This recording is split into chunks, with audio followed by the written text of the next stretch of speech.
आपका स्वागत है दोस्तों। श्रोतागणों, आज भगवत गीता का चैप्टर नंबर 18 जो मैं आपके लिए लाया हूँ। दोस्तों, आज मैं भगवत गीता का ये आखिरी अध्याय 18वां अध्याय हिंदी अर्थ के साथ आपको बताने वाला हूँ।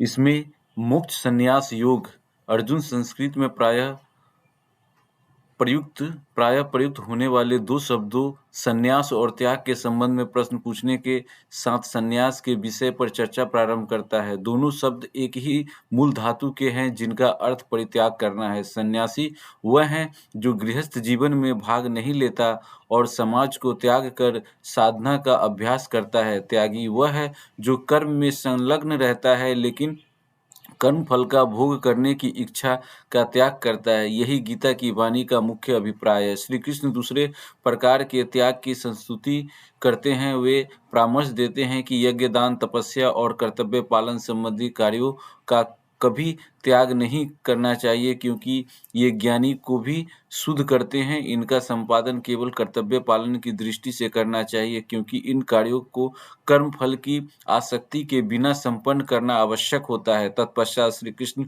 3 कारकों के विस्तृत गहन विश्लेषण की ओर आते हैं और कर्म के 3 संघटक और कर्म फल में योगदान करने वाले 5 कारकों को प्रेरित करते हैं। दोस्तों, अब भगवत गीता का प्रथम अध्याय 18वां अध्याय का प्रथम श्लोक।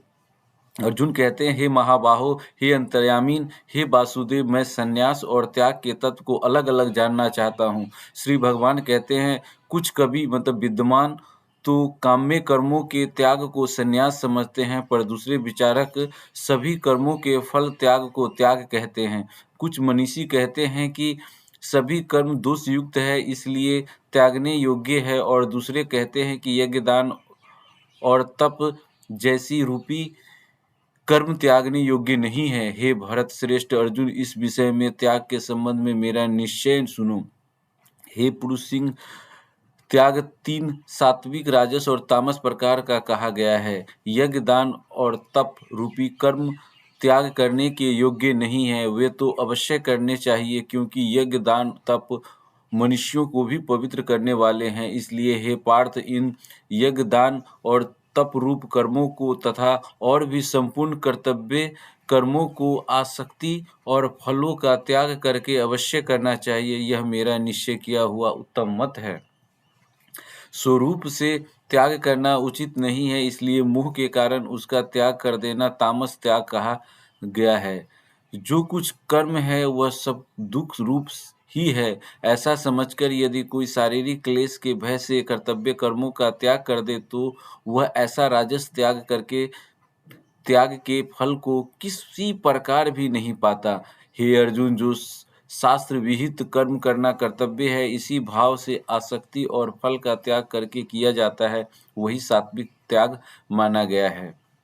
जो मनुष्य अकुशल कर्म से तो द्वेष नहीं करता और कुशल कर्म में आसक्त नहीं होता, वह शुद्ध सत्व गुण से युक्त पूर्ण संशय रहित बुद्धिमान और सच्चा त्यागी है। क्योंकि शरीरधारी किसी भी मनुष्य द्वारा संपूर्णता से सब कर्मों का त्याग किया जाना शक्य नहीं है, इसलिए तो कर्मफल त्यागी है, वही त्यागी है यह कहा जाता है। कर्म फल का त्याग न करने वाले मनुष्यों के कर्मों का तो अच्छा, बुरा और मिला हुआ ऐसे 3 प्रकार का फल मरने के पश्चात अवश्य होता है, किंतु कर्म फल का त्याग कर देने वाले मनुष्यों के कर्मों का फल किसी काल में भी नहीं होता। हे महाबाहो, संपूर्ण कर्मों की सिद्धि के ये 5 हेतु कर्मों का अंत करने के लिए उपाय बतलाने वाले सांख्य शास्त्र में कहे गए हैं, उनको तू मुझसे भली भांति जान। इस विषय में अर्थात कर्मों की सिद्धि में अधिष्ठान जिसके आश्रय कर्म किए जाए उसका नाम अधिष्ठान है, और कर्ता तथा भिन्न भिन्न प्रकार के करण जिन जिन इंद्रियों को और साधनों द्वारा कर्म किए जाते हैं उनका नामकरण है, एवं नाना प्रकार की अलग अलग चेष्टाएं। और वैसे ही 5वां हेतु दैव पूर्वकृत शुभाशुभ कर्मों के संस्कारों का नाम दैव है।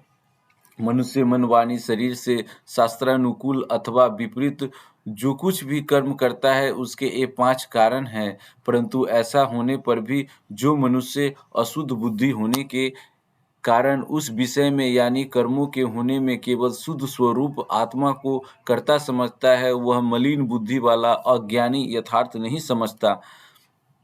जिस पुरुष के अंतःकरण में मैं करता हूँ ऐसा भाव नहीं है तथा जिसकी बुद्धि सांसारिक पदार्थों में और कर्मों में लिप्यमान नहीं होती, वह पुरुष इन सब लोगों को मारकर भी वास्तव में न तो मरता है और न पाप से बंधता है। जैसे अग्नि, वायु और जल द्वारा प्रारब्धवश किसी प्राणी की हिंसा होती देखने में आए तो भी वह वास्तव में हिंसा नहीं है, वैसे ही जिस पुरुष का देह में अभिमान नहीं है और स्वार्थ रहित केवल संसार के हित के लिए ही जिसकी संपूर्ण क्रियाएं होती है, उस पुरुष के शरीर और इंद्रियों द्वारा यदि किसी प्राणी की हिंसा होती हुई लोकादृष्टि में देखी जाए तो भी वह वास्तव में हिंसा नहीं है, क्योंकि आसक्ति, स्वार्थ और अहंकार के न होने से किसी प्राणी की हिंसा हो ही नहीं सकती तथा बिना कर्तव्याभिमान के किया हुआ कर्म वास्तव में अकर्म ही है, इसलिए वह पुरुष पाप से नहीं बंधता। ज्ञाता मतलब जानने वाले का नाम ज्ञाता है। ज्ञान जिसके द्वारा जाना जाए उसका नाम ज्ञान है और ज्ञेय जानने में और आने वाले वस्तु का नाम ज्ञेय है। ये तीनों प्रकार की कर्म प्रेरणा और कर्ता, कर्म करने वालों का नाम कर्ता है। करण जिन साधनों से कर्म किया जाए उनका नाम यहाँ पे करण कहा गया है तथा क्रिया करने का नाम क्रिया है। ये तीनों प्रकार का कर्म संग्रह है। गुणों की संख्या करने वाले शास्त्रों में ज्ञान और कर्म तथा कर्ता गुणों में भेद से तीन तीन प्रकार के ही कहे गए हैं, उनको भी तू मुझसे भली भांति सुन। जिस ज्ञान से मनुष्य पृथक पृथक सब भूतों में एक अविनाशी अविनाशी परमात्मा भाव को विभाग रहित और समभाव से स्थित देखता है, उस ज्ञान को तू सात्विक जान। दोस्तों, किंतु जो ज्ञान अर्थात जिस ज्ञान के द्वारा मनुष्य संपूर्ण भूतों में भिन्न भिन्न प्रकार के नाना भावों को अलग अलग जानता है, उस ज्ञान को तू राजस जान। परंतु जो ज्ञान एक कार्य रूप शरीर में भी संपूर्ण के सदृश आसक्त है तथा जो बिना युक्ति वाला तात्विक अर्थ से रहित और तुच्छ है, वह तामस कहा गया है।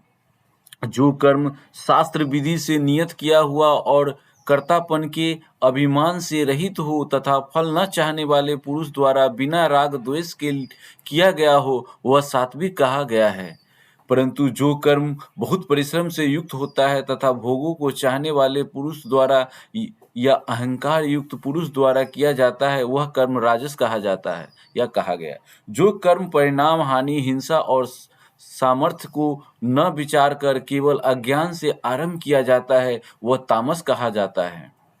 जो कर्ता संगर रहित अर्थात संग रहित, अहंकार के वचन न बोलने वाला, धैर्य और उत्साह से युक्त तथा कार्य के सिद्ध होने और न होने में हर्ष शोकादि विचारों से रहित है, वह सात्विक कहा जाता है।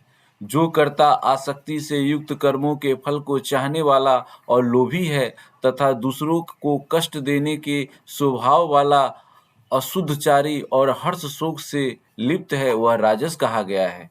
जो कर्ता अयुक्त, शिक्षा से रहित, घमंडी, धूर्त और दूसरों की जीविका का नाश करने वाला तथा शोक करने वाला, आलसी और दीर्घसूत्री अर्थात दीर्घसूत्री उसको कहा जाता है जो कि थोड़े काल में होने लायक साधारण कार्य को भी फिर कर लेंगे, ऐसी आशा से बहुत काल तक नहीं पूरा करता है, वह तामस कहा जाता है।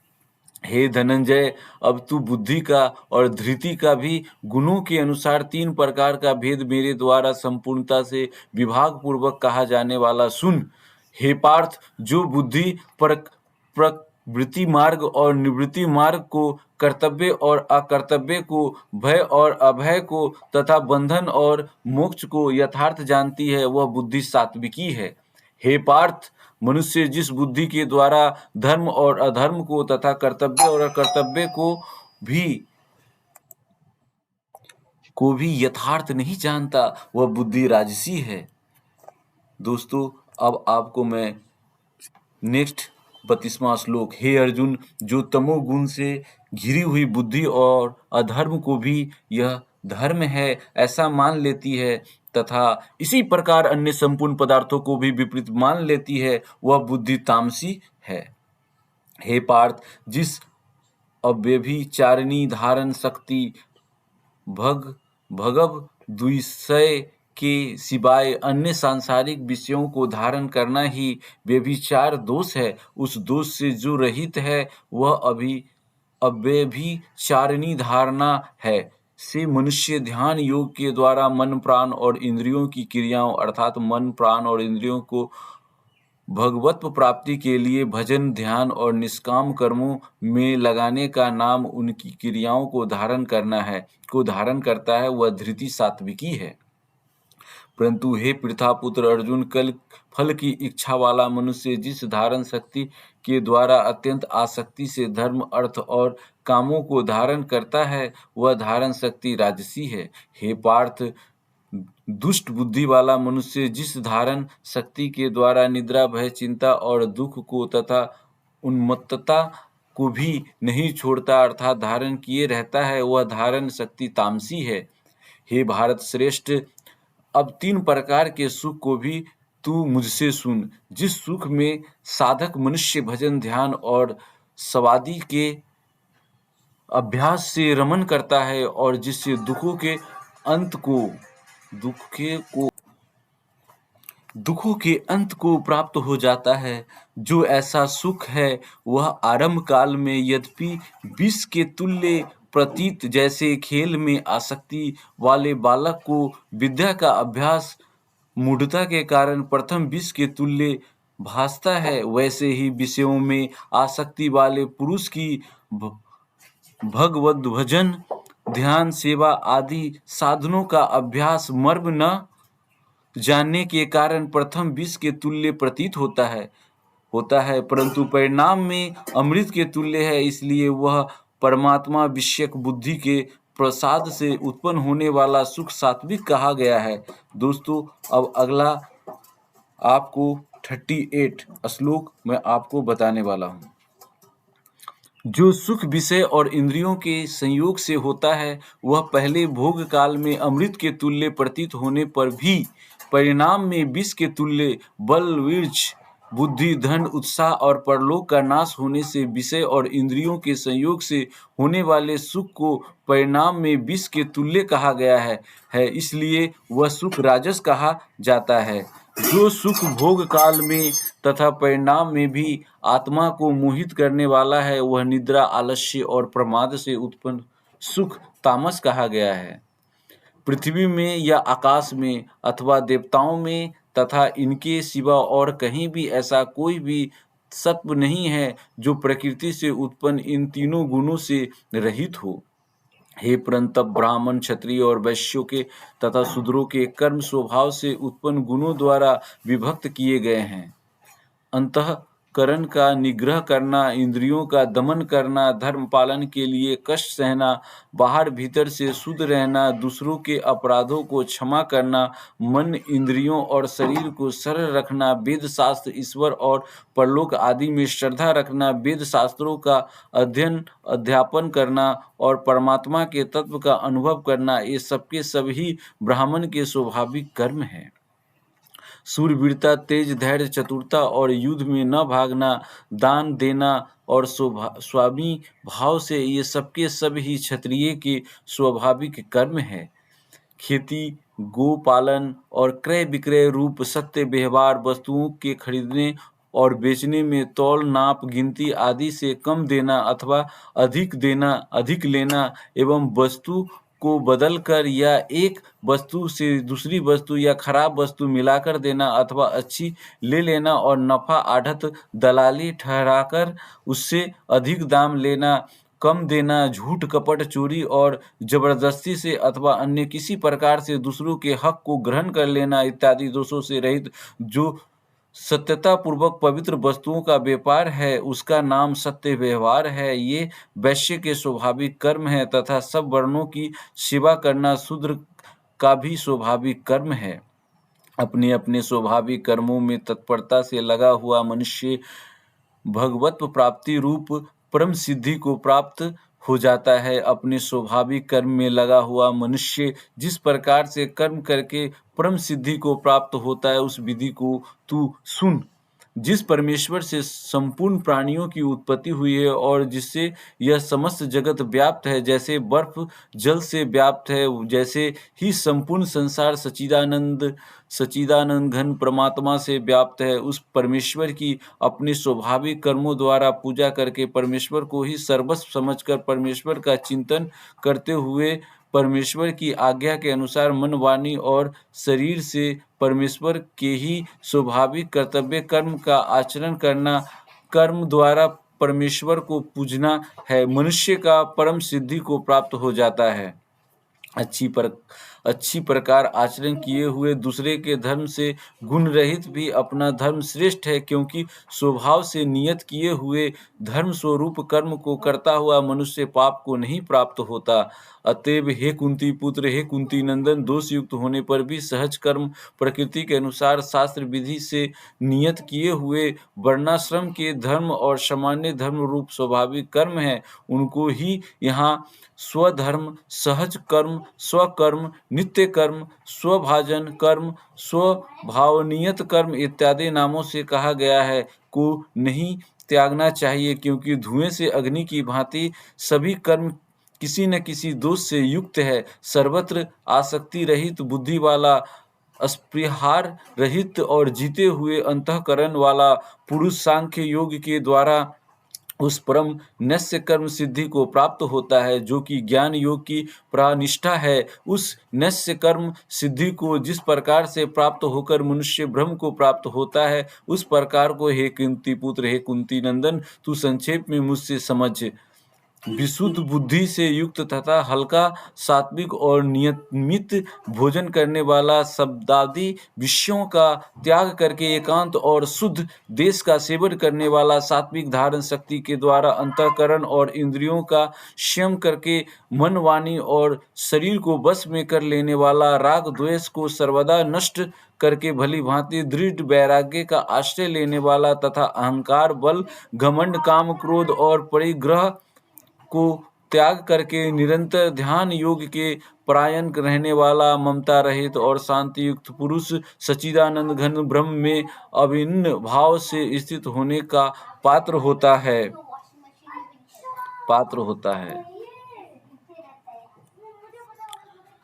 मेरे परायण हुआ कर्म योगी जो संपूर्ण कर्मों को सदा करता हुआ भी मेरी कृपा से सनातन अविनाशी परम को प्राप्त हो जाता है।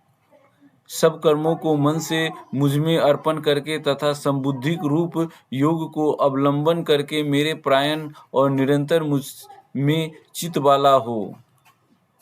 उपयुक्त प्रकार से मुझ में चित्त वाला होकर तू मेरी कृपा से समस्त संकटों को अनायास ही पार कर जाएगा, और यदि अहंकार के कारण मेरे वचनों को न सुनेगा तो नष्ट हो जाएगा, अर्थात परमार्थ से भ्रष्ट हो जाएगा।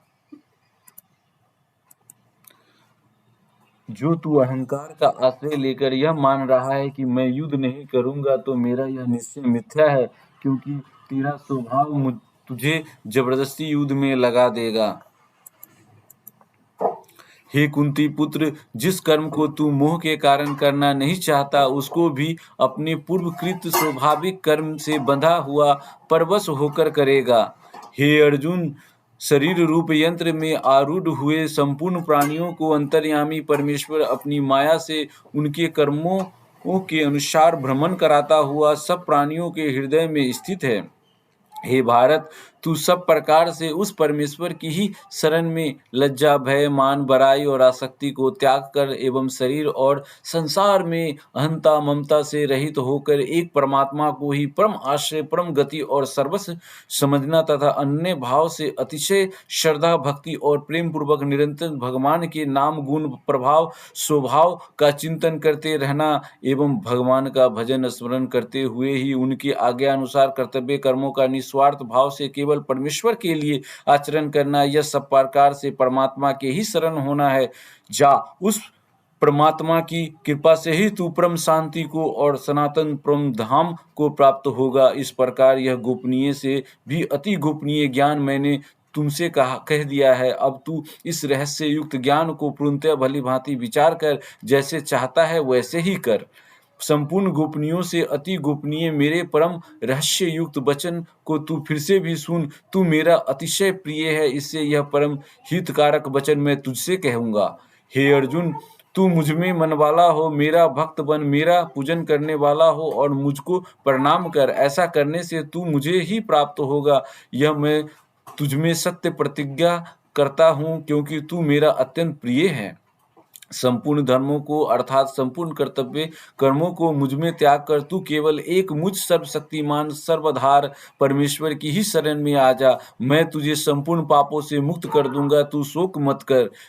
तुझे यह गीत रूप रहस्यमय उपदेश किसी भी काल में न तो तप रहित मनुष्य से कहना चाहिए, न भक्ति, वेद, शास्त्र और परमेश्वर तथा महात्म्य और गुरुजनों में श्रद्धा, प्रेम और पूज्य भाव का नाम भक्ति है, रहित से और न बिना सुनने की इच्छा वाले से ही कहना चाहिए, तथा जो मुझ में दोष दृष्टि रखता है और उससे तो कभी भी नहीं कहना चाहिए। जो पुरुष जो पुरुष मुझ में परम प्रेम करके इस परम रहस्य युक्त गीता शास्त्र को मेरे भक्तों में कहेगा, वह मुझको ही प्राप्त होगा, इसमें कोई संदेह नहीं। उससे बढ़कर मेरा प्रिय कार्य करने वाला मनुष्यों में कोई भी नहीं है, तथा पृथ्वी भर में उससे बढ़कर मेरा प्रिय दूसरा कोई भविष्य नहीं होगा। जो पुरुष इस धर्म में हम दोनों के संवाद रूपी गीता शास्त्र को पढ़ेगा, उसके द्वारा भी मैं ज्ञान यज्ञ से पूजित होऊंगा, ऐसा मेरा मत है। शोर मचा। जो मनुष्य श्रद्धा युक्त और दोष दृष्टि से रहित होकर इस गीता शास्त्र का श्रवण भी करेगा, वह भी पापों से मुक्ति होकर उत्तम कर्म करने वाला के श्रेष्ठ लोकों को प्राप्त होगा। हे पार्थ, क्या इस गीता शास्त्र को तूने एकाग्रचित्त से श्रवण किया? और हे धनंजय, क्या तेरा अज्ञान जनित मोह नष्ट हो गया? अर्जुन बोले, हे अच्युत, आपकी कृपा से मेरा मोह नष्ट हो गया और मैंने स्मृति प्राप्त कर ली है। अब मैं संशय रहित होकर स्थिर हूँ, अतः आपकी आज्ञा का पालन करूंगा। संजय बोले, इस प्रकार मैंने भी वासुदेव के और महात्मा अर्जुन के इस अद्भुत रहस्य युक्त रोमांचकारक संवाद को सुना। श्री व्यास जी की कृपा से दिव्य दृष्टि पाकर मैंने इस परम गोपनीय योग को अर्जुन के प्रति कहते हुए स्वयं योगेश्वर भगवान श्री कृष्ण से प्रत्यक्ष सुना। हे राजन, भगवान श्री कृष्ण और अर्जुन के इस रहस्य युक्त कल्याणकारक और अद्भुत संवाद को पुनः पुनः स्मरण करके मैं बार बार हर्षित हो रहा हूँ। हे राजन, श्री हरि जिसका स्मरण करने से पापों का नाश होता है, उसका नाम हरि है, के उस अत्यंत विलक्षण रूप को भी पुनः पुनः स्मरण करके मेरे चित्त में महान आश्चर्य होता है और मैं बार बार हर्षित हो रहा हूँ। हे राजन, जहाँ योगेश्वर भगवान श्री कृष्ण है और जहाँ गांडीव धनुषधारी अर्जुन है, वहीं पर श्री विजय विभूति और अचल नीति है, ऐसा मेरा मत है। दोस्तों, इस वीडियो को कम से कम 18 लोगों में भेजने की कृपा प्रदान करें।